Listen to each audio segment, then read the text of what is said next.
Archaeologically, what's interesting is that if you look at the traditional site for the birth of Christ, you'll notice that it's not a wooden manger scene. Instead, it's a cave. And all Eastern Orthodox icons, to my knowledge, emphasize this as well. You'll see the birth of Jesus in a cave. Now, there's a lot of reason for this because often the stable, the area for animals, particularly during winter, purportedly was in an enclosed area. It could have been a cave, for example, and you could build the home over that area. And what's curious is in the 2nd century, Justin Martyr describes, sure enough, a cave where Jesus happened to be born. And the fact that this site has consistently, at least from the 2nd century onward, been identified indicates for me that we pretty much have perhaps the very spot where God was born as man among us. Now, my grandmother visited the Holy Land during a time of, yet again, upheaval occurring there. And she describes as she was making down the steps with her arthritis and challenges of mobility, that when you get down to where Christ was born, you see not a massive altar, you don't see necessarily stained glass or gilded images. You have a basic floor consisting of, soil, dirt, rocks, and a star etched there in the ground where the infant God was laid. And I think that's quite fitting, right? Because ultimately, when God came to earth as one of us, through the womb of the Blessed Virgin Mary, he did not travel around visibly with legions of angels all the time. I mean, they were unveiled, of course, at his birth, and unveiled, of course, to the shepherds. But if we had walked through the streets of Jerusalem, and the Theotokos, the Mother of God, passed us by, or if Jesus, the incarnate Logos, passed us by, we recognize them immediately. And the answer is everybody was hastening for a certain census, according to the text. Everybody is hastening, of course, about their daily business. It's easy to forget that God is actively moving in our midst. So there's a pastoral reminder about all of this, that light appears in the darkness of a cave.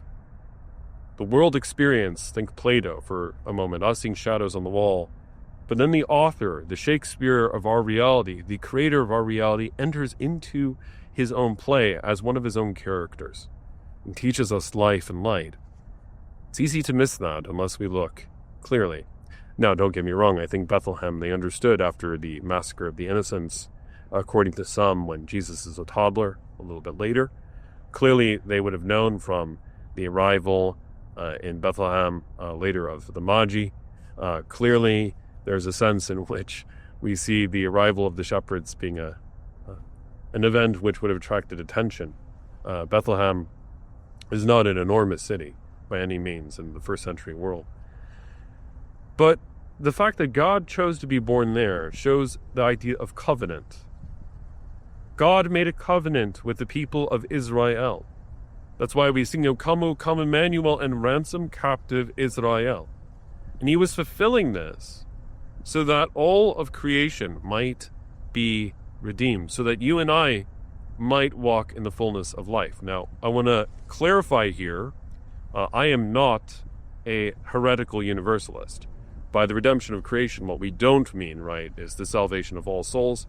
There's a very real heaven, and sadly, there is a very real hell and a very real Satan, which we are being rescued from.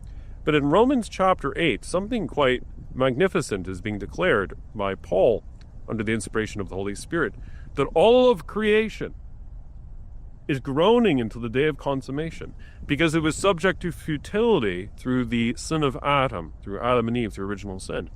So that we see a world that is poisoned by death. But God enters into the world to wash and cleanse all of creation from the infection, from the plague of death. And this is why, quite frankly, the Orthodox tradition of the East will emphasize the concept of theosis, union with God, and of course the hollowing or cleansing of creation at the second Adventist, the second coming of our Lord. And why, as a Lutheran myself, I would hyper-emphasize the fact that we see the incarnate Word, of course, through Word and Sacrament, through the altar, through the Eucharist. But wherever you see him, this Christ Mass, know that every Christ Mass is an opportunity to encounter our God, our Emmanuel, our Jesus. In the name of the Father, the Son, and the Holy Spirit. Amen.